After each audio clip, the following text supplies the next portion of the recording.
يحكى ان في تاجر مواشي امريكي سنة 1889 بعت برقية لشريكه بيسأله يشتري شحنة كبيرة من البقر ولا لا، والشريك ده رد عليه ببرقية قصيرة جدا المفروض تكون نو برايس تو هاي، لا السعر ده مرتفع قوي. لكن عامل جهاز الارسال غلط في نقل النبضات ونسي يحط الفاصلة الكوما، فاصبحت الرسالة نو برايس تو هاي بمعنى لا يوجد سعر مرتفع، اشتري باي ثمن. التاجر اشترى بكل السيولة اللي كانت معاه وخسر كل ثروته، ودخلوا بقى في قضايا استمرت لسنين. بسبب ايه؟ بسبب غلطة واحد نسي ينقل نبضة على جهاز كل حركة فيه بحساب.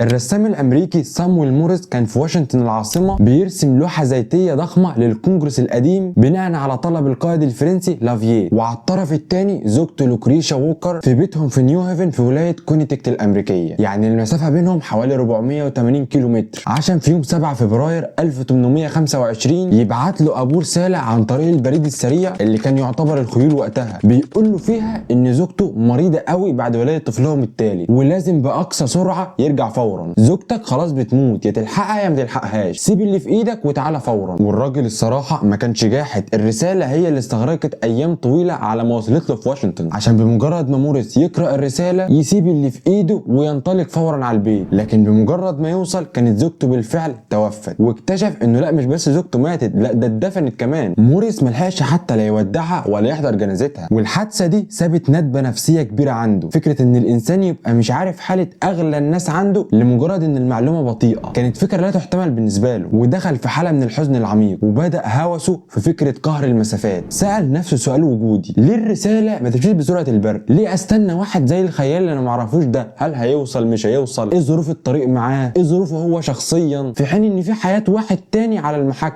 عشان يزيد الطين بله ويتوفى والد موريس بعد مده بسيطه من وفاه زوجته، وهو التاني بعت له رساله ما قراهاش موريس غير بعد ما توفى، وده عزز فكره تاخر الرساله كعامل محوري في حياته. كل حياته بقت دايره خلاص، انا عايز الرساله توصلني في الحال، مش عايز اتاخر لاي سبب عن احبائي تاني. بس خد تعالى هنا، لا انت مهندس ولا عالم، ده انت حته رسام وعندك كام 41 سنه. انت على ما تتعلم ولا تفكر تنفذ حاجه هتكون خلاص رجلك والقبر. لكن تحصل مشيئه الله انه كان على متن سفينه سولي في 1832. وبالمناسبه كان في واحد من المتابعين قلت مره تحصل مشيئه القدر، ردني في التعليقات وقال لي المشيئه بيد الله، ودي كانت مجرد سهو مني. لو كان بيتفرج على الفيديو ده انا عايز اشكره جدا واقول له لو شفت اي غلط في اي مكان ما تترددش لحظه انك ترد صاحبه، وشكرا تاني ليك. يلا نكمل بقى. المهم ان السفينه دي كانت راجعه من اوروبا لامريكا بعد جوله فنيه على مدن اوروبا كلها. انت عندك ايه فن، نوع الفن بتاعك ايه، ولما نفسهم راجعين لامريكا. وخلال الرحله الطويله المتجره في المحيط الاطلسي كانت السهريه هي الشيء الوحيد في مقصوره السفينه اللي ممكن يتسلوا بيه، وكانت سهريتهم في الليله دي قايمه على اكتشاف كده غريب وحديث غير كل الحاجات اللي بتكتشف في الوقت ده. سهريتهم كانت عن الطاقه الكهرومغناطيسيه. واحد من الركاب كان الطبيب تشارلز جاكسون، ده طبيب وعالم في اوقات الفراغ بشكل هاوي، يعني مش عالم قوي، ممتهن الطب ومن وقت للتاني كده بيروح يشوف ايه العلم وصل لحد فين دلوقتي. وقعد وسط البحاره والفنانين متحمس قوي على المعلومات بتاعته، وبدا انه يشرح لهم تجربه شافها مؤخرا في باريس، وطلع لهم مغناطيس كهربي بسيط شرح لهم من خلاله فكره الدايره الكهربيه، انه لو فتحت الدايره او اغلقت بيظهر ويتلاشى المجال المغناطيسي في لحظه. فسال واحد من الركاب هل سرعه الكهرباء بتقل مع زياده طول السلك؟ وكان رد تشارلز جاكسون لا، الكهرباء بتمر فورا عبر اي طول من السلك في لمح البصر. الجمله دي خلت خيال موريس يودي ويجيب، لو كانت الطيار بيظهر ويختفي في لحظه مش ممكن نستخدم ده عشان امرر من خلاله اشارات؟ الجمله دي وقعت على موريس زي الصعقه. استرجع فورا مسائل وفاه زوجته وابوه، وفكر لو الكهرباء ما بتتاخرش يبقى نقدر نبعت كلمات من واشنطن لنيويورك في لحظه. موريس بذهن الفنان اللي بيفكر بالصور والرموز ما فهمش التعقيدات العلميه بتوع العلماء، هو فاهم المبدا البصري البسيط، هيكل الفكره معاه لكن تفاصيلها لا يفقه عنها شيء. كل اللي في دماغه نقره بتساوي كهرباء مشتعله فعلامه، غياب النقره فكهرباء مقطوعه فراغ، ولو دمجنا تسلسل العلامات والفراغات دي هيديني الرساله. وجات في باله فكره الشفره دي ممكن نحولها لحروف، زي ما الرسام بيستخدم الالوان والخطوط عشان يكون هيكل لشيء او انسان. وموريس من فرط الحركه والحماس اللي بقى عنده ما استناش السفينه توصل لامريكا، ده دخل كابينته وقفل على نفسه وبدا يرسم. في دفتر ملاحظاته، الدفتر ده لحد دلوقتي لسه موجود في مكتبه الكونجرس، خربش اول رسم تخطيطي لمسجل التلجراف، قلم كهربي متصل بمغناطيس بيسيب علامه على شريط ورقي بيتحرك بانتظام. بدا يتخيل ان النبضات الكهربائيه ممكن تكون قصيره يرمز لها بنقطه، او طويله شويه فيرمز لها بالشرطه، واختار الرمزين دول بالذات نقطه وشرطه لانهم كانوا اسهل الاشكال للتمييز على الشريط الورقي المسجل. الشريط مش هيكتب لك حرف مثلا، يا اما ينزل عمودي فيعمل نقطه او يتسحب افقي فيعمل شرطه. واستخدم معرفته الفنيه في التكوين وادى الحروف اللي بتستخدم كتير في اللغه الانجليزيه زي الاي والتي اقصر الرموز، التي بتساوي نقطه والاي بتساوي شرطه. كده نموذج الفكره معاك وحماسك لا شك فيه. وتوصل السفينه لميناء نيويورك. قام موريس مودع قبطان السفينه وقال له جملته الشهيره: ايها الكابتن، اذا سمعت في يوم من الايام ان العالم اصبح محاط بالاسلاك وتواصله لحظي، فان هذه المعجزه قد بدات على سفينتك يوم 13 من اكتوبر 1832. الرحله انتهت، لكن الطريق من الالهام للتنفيذ استغرق 12 سنه من التعب والمعاناه. وده لانه بعد ما رجع من رحلته في 1832 هو لسه لا يزال رسام وعنده 41 سنه زي ما قلنا، والى حد ما معروف لكن مش ثري. اللوحات الكبيره زي البورتريهات والجداريات كانت مصدر رزقه، بيكسب لقمه عيشه كده ايه يوماتي. ده عايز بورتريه، ده عايز يرسم على الجدار، يدفعوا له الفلوس، عايش حياه محترمه لكن مش اللي هو من طبقه الاثرياء، شخص عادي في المجتمع. وده اللي اداله مساحه انه يقدر يخصص جزء من وقته وموارده المحدوده للتلجراف. وده معناه رفض وتاجيل احتماليه طلبات بورتريهات مربحه. ما انت مش عارف، ممكن الوقت اللي انت شغال على التلجراف يجي لك مثلا طلبيه ايه،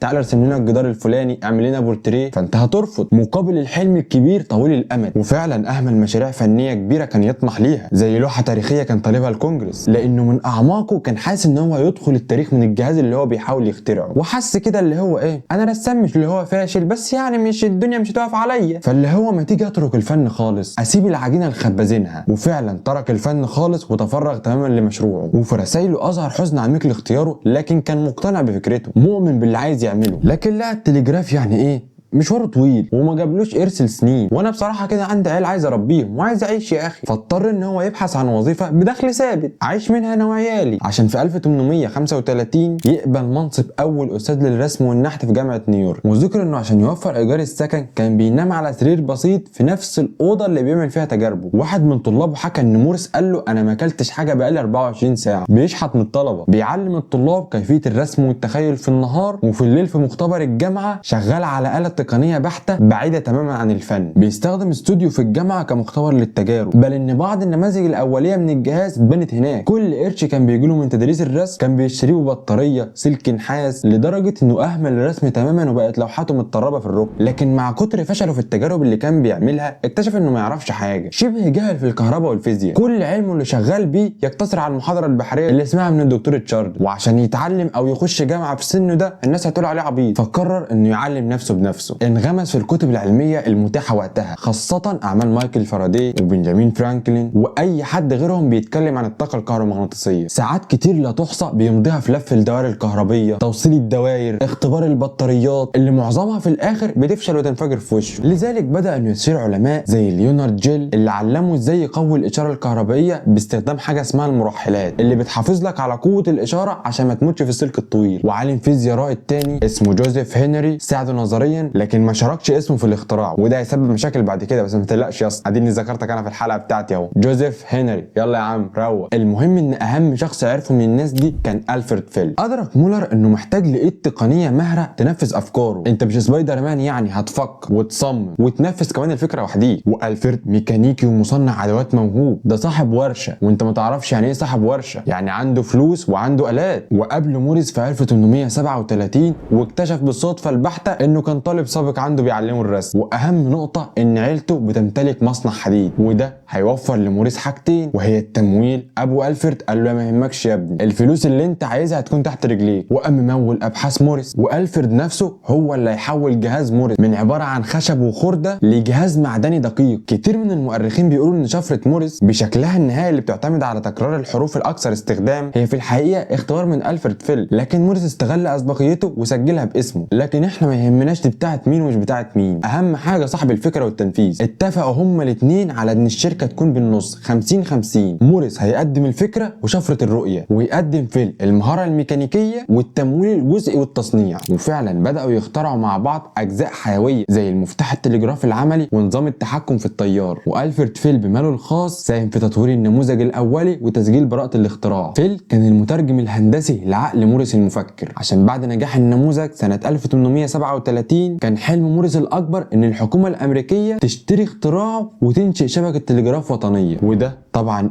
ما حصلش. من امتى الامور بتمشي بسلاسه؟ لازم يطلع لك خازوق في النص. تعالى يا عم فيل ناخد بعضنا انا وانت ونروح للكونجرس نعرض عليه عرض حي في 1838. السلام عليكم. وعليكم السلام. ده اختراعنا الجديد وتفاصيله كذا كذا وقدراته انه يقدر بعد كده انه يوصل الاشاره عن طريق الولايات. وهنا انقسمت ردود الافعال نصين، نص مشكك ونص بيتمسخر عليه، وبعض الاعضاء وصفوه بلعبه اطفال وخيال علمي. جهازي ده اللي معاك اللي انت بتقول لي عليه يوصل لي من ولايه لولايه في ثانيه ده، وبعدين انت مش شايف حجمه ده قد كده؟ وقال لواحد من النواب اذا كان بامكانه ارسال اسمي خلال مسافه 10 اميال فساؤمن به، غير كده روح يا حبيبي انت وجهازك ده. دول الجزء اللي بيتمسخر عليه، والجزء المشكك بتشك في ايه حضرتك انت وهو؟ قال له والله الاسلاك دي هتقدر تشتغل خلال مسافات طويله مئات الاميال مثلا في ظروف الطقس المختلفه خلال السنه. واجابه موريس قال له لا حاليا ما يقدرش يعمل كده، لكن مع تطوير ان شاء الله هيحصل. فالكونجرس قال له خلاص لما يحصل ابقى تعالى، ورفض انهم يدوه ولا سنت واحد حتى. فقال لك خلاص ما قداميش غير اوروبا، وسافر لانجلترا وفرنسا لعرض اختراعه ده. وهناك رفض البريطانيين بفظاظه وقالوا له انه عندهم انظمه تلجراف بصريه بالاشارات ودي بالنسبه لهم كافيه، وكمان رفضوا انهم يدوا براءه اختراع هناك. لكن فرنسا كانت اكثر ترحيبا من بريطانيا بس من غير تمويل حقيقي، لو احنا معاك بقلبنا لكن تطلب فلوس والله لا. فرجع موريس لامريكا وهو مفلس ومحبط بعد ما انفق كل المدخرات اللي كانوا تحت البلاطه اتصرفوا، لكن ما يئس عشان يحاول مره تانية في 3 مارس 1843 مع الكونجرس، وكان ده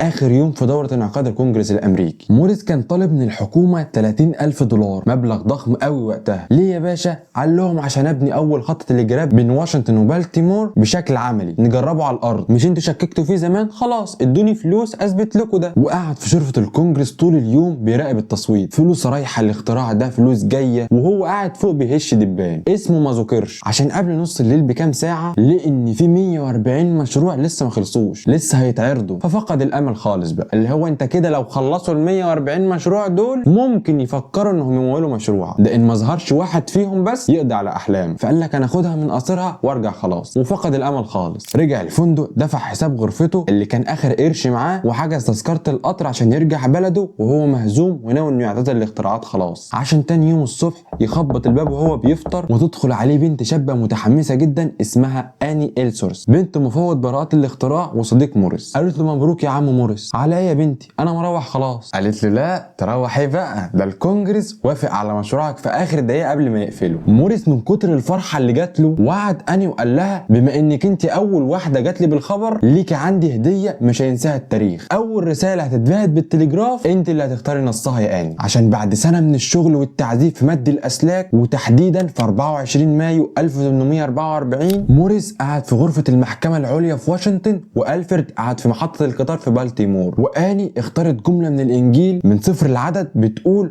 وات هاز جود رو، ماذا فعل الله او يا لعظمه الله، عشان توصل الرساله في ثانيتها لبالتيمور. الله التجربه نجحت والمكنه طلعت قماش وشكلنا كده هناكل الشهد. وراح موريس ومعاه الفريد بيل يعرضوا على الحكومه الامريكيه تشتري براءه الاختراع ب$100,000 وتخليه مرفق عام زيه زي البريد. لكن وزير البريد وقتها كيفن جونسون كتب تقرير تاريخي بغباء قال فيه انا مش شايف ان الارباح اللي هتيجي من الجهاز ده هتغطي مصاريف صيانته اصلا. ومن هنا بدات الغابه اللي اضطر موريس يدخلها. موريس بقى ما قداموش حل غير انه يرجع للقطاع الخاص، جمع المستثمرين ورجال الاعمال واسسوا شركه مع بعض، وبدا انه يبيع بقى حق الامتياز ده فرانشايز، يعني اي حد عايز يبني خط تلجراف بين مدينتين يدفع لموريس نسبه مقابل استخدام براءه الاختراع وشفرته. وبمجرد ما الناس شافت ان المشروع ده فيه فلوس بدات شركات تظهر زي الفطر في كل مكان. في ناس خدوا فكره موريس غيروا فيها مسمار ولا سلك وقالوا ده اختراع جديد ملوش اي علاقه بموريس، وبقى في عشرات الشركات الصغيره اللي بيقلدوه وما يدفعوش حاجه. يا ابني ده انت سارقني، لا والله ده انا في حاجه متغيره عندك الحاجه دي، لا يبقى خلاص دي اختراع جديد. عادي وممكن اخد عليها براءه اختراع كمان. وبقت كل شركه تعمل لها سلوك واعمده خاصه بيها، فالاسلاك بدات تغطي المدن بشكل عشوائي ومقرف. والحكايه ما خلصتش على التقليد، ده دكتور تشارلز جاكسون اللي كان معاه السفينه بعد سنين طويله لما التلجراف نجح رفع قضيه على موريس وادعى انه صاحب الفكره، اللي هو تقليد وقلدتوني، بتقطعوا عيشي في اماكن كتير، جايين دلوقتي تاخدوا براءه الاختراع اللي بقالي 12 سنه بحاول فيها. وبدا انه يرفع دعاوي قضائيه ضد كل المنافسين لحمايه براءه الاختراع. واشهر قضيه كانت ضد دكتور اورسن، كان منافس شرس لموريس بدا بناء خطوط موازيه. والجدل المركزي كان ايه اللي اخترع موريس بجد؟ هل هو فكره التلجراف الكهربائي نفسها اللي موجوده نظريا قبله، ولا النظام المتكامل الاله زائد شفره موريس وطريقه التشغيل؟ فالمنافسين قالوا لك ان جوزيف هنري عالم الفيزياء هو اللي قدم المفاهيم العلميه الاساسيه لموريس مجانا وما طالبش بحقه. لكن موريس بفضل رسوماته في دفتر المحاضرات بتاع السفينه اللي رسم فيه لاول مره الشخابيط بتاعته، قدر انه يخلي المحكمه العليا الامريكيه تحكم لصالحه ب5 اصوات مقابل 4. قرار ضيق جدا على المحاكم، بس المهم انه كسب القضيه وبقى هو صاحب براءه الاختراع الوحيده في المجال، واعترف ان اي حد غيره هو مقلد ليه والمفروض يحاكم. والنتيجه اخيرا موريس بقى مليونير، وبقى اي حد في امريكا عايز يعمل شركه تلجراف لازم يدفع اتاوه لموريس. طب خلاص ظبطنا الداخل، يلا بقى نتوسع ونربط امريكا بالعالم الخارجي. لكن اكتشف انه اثناء معمعته في المحاكمات كانت اوروبا كده كده وصل لها الاختراع بتاعه ده، وفرنسا اللي كانت بتستخدم نظام التلجراف البصري عباره عن ابراج خشبيه باذرع متحركه بيستخدموها من ايام نابليون. فكانت فكره الاسلاك الكهربائيه صدمه تكنولوجيه طورتها الحكومه بسرعه عشان تسيطر على اقاليمها. والمانيا والنمسا في 1850 اسسوا اتحاد التلجراف النمساوي الالماني عشان يوحدوا الشفرات والسلوك. وكل ده شغال زي الفل طول ما احنا على اليابسه على الارض، مفيش فاصل مائي بينا. لكن بريطانيا القوه العظمى وقتها معزوله تماما عن اوروبا بالقناه الانجليزيه، جزيره وحدها ولازم ولابد ترتبط بفرنسا. واقرب نقطه هي بين دوفر الفرنسيه وكاليه الفرنسيه، مسافه حوالي 34 كيلومتر. فكان التحدي الميه بتتسرب للاسلاك الكهربائيه، والاسلاك النحاسيه العاديه بتصدي وتتلف فورا، وما كانش في ماده تقدر تعزل السلك تحت الميه وتتحمل الضغط والملوحه. والحل ما كانش عند الفيزيائيين، كان هناك عند علم النبات. لما اكتشف المهندس البريطاني جون واتكن بريت ماده اسمها جوتا بيركا، ماده صمغيه قويه بتستخرج من اشجار في ماليزيا. الماده دي كانت المعجزه بقى، عازل ممتاز للكهرباء، ما بتتاثرش بالميه المالحه، مرونه في التشكيل، واول ما تشكلها وخلاص تثبت على كده هتلاقي منها صلابه عاليه جدا بقى. وكانت المحاوله الاولى في 1850. الاخوين جون وجاكوب بريت خدوا امتياز لربط انجلترا بفرنسا، بعتوا كابل نحاسي رفيع جدا مغطى بالجوتا بيركا بس من غير حمايه معدنيه. الكابل اشتغل يوم واحد بس، بعتوا رساله للملكه فيكتوريا منه، وتاني يوم الاشاره قطعت. بسبب ايه؟ صياد فرنسي لقى السلك وهو بيصطاد، افتكر ان نوع جديد من الاعشاب البحريه مجوف بالذهب، فالراجل ما كانش طماع وقص منه حته عشان يروح يوريها لمراته، والحته اللي قصها دي قطعت الاتصال بين الدولتين. لكن خلاص خلطه الطبخه معانا نقدر نكررها في اي وقت. والاخوين بريت ما اتعلموش بس من الغلط، دول اخترعوا مفهوم الكابل البحري اللي بنستخدمه لحد النهارده. جابوا 4 سلوك نحاسيه غلفوها بالجوتا بيركا وبعدين لفوها حوالين خيوط من القنب، وغلفوا كل ده باسلاك حديد تقيله، وبقى القطر حوالي 2 سم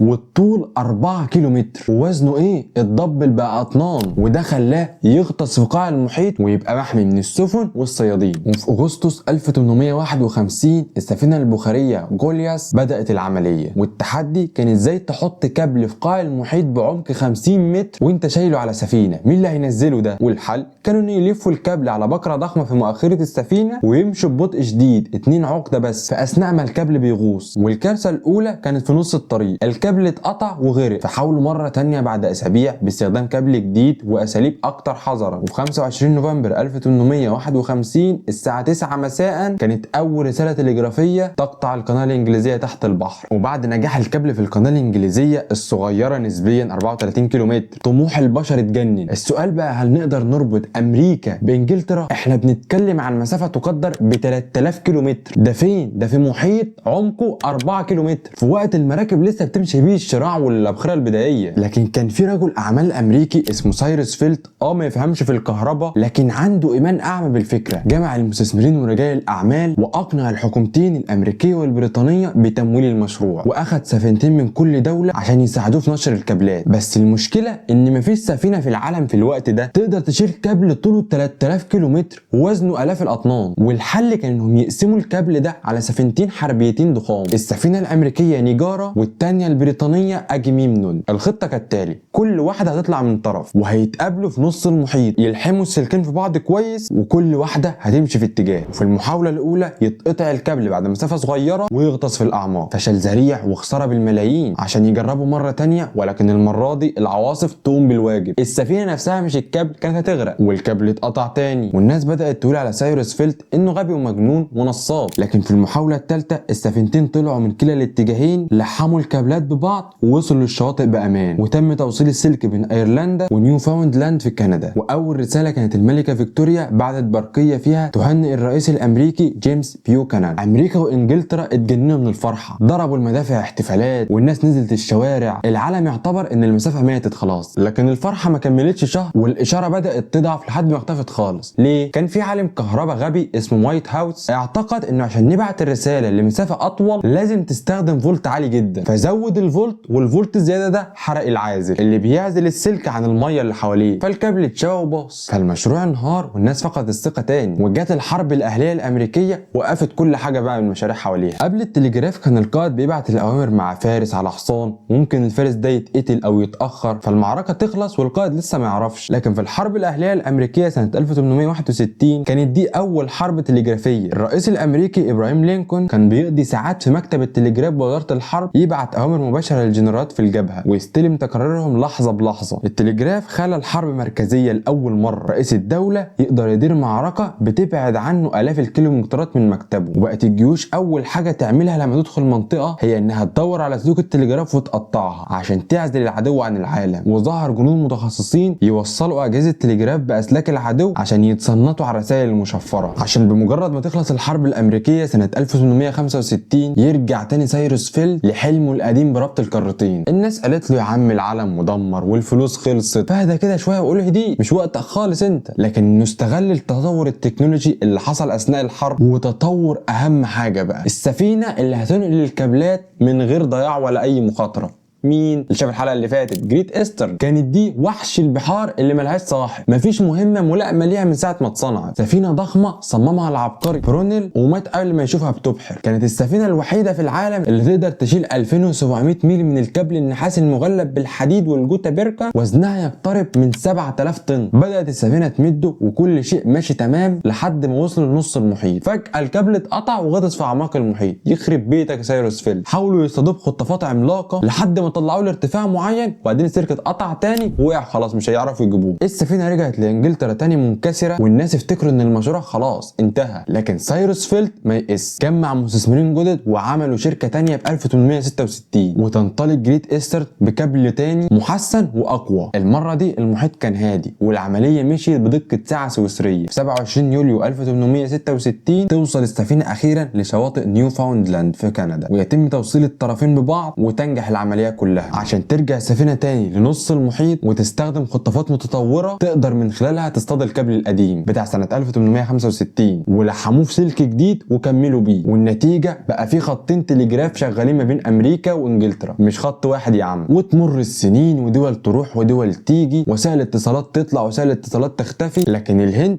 لسه بتستخدم التلجراف او ما يعرف عندهم بتار. ليه الهند بالذات؟ لان نظام البريد والتلجراف هناك نظام الحياه لدوله فيها مليار بني ادم، مناطق جبليه وقرى نائيه ما كانش فيها لا موبايلات ولا نت، فالتلجراف كان الوسيله القانونيه الوحيده المثبته عندهم لاثبات ان البلاغات قانونيه او نقل خبر وفاه او حتى التقديم في الوظائف الحكوميه. انا مش هقعد كل فئه من المجتمع اعمل لها جهه اتصال خاصه بيها، كلكم تمشوا على التلجراف. عشان يجي يوم الاحد في 14 يوليو 2013 ويتزاحم الاف الهنود امام مكتب بريد، مش عشان يبعتوا رسائل ضروريه لكن عشان يحجزوا مكان في التاريخ. الكل كان عايز يبعت تلجراف اخير كتذكار لاولاده واحفاده. الساعه تقريبا 11:45 بالليل اتبعتت اخر رساله رسميه من مكتب سنترال تلجراف في نيو دلهي، موجهه لراهول هندي سياسي معروف في الهند، عبارات من كلمات وتمنيات بالنجاح والسعاده، لكن قيمتها كان في الختم اللي عليها اللي هيعلن انهاء عهد التلجراف للابد. وبس يا صديقي، ده كان كل ما في حلقه النهارده. ارجو انكم استمتعتوا واستفدت. كان معاك احمد، سلام.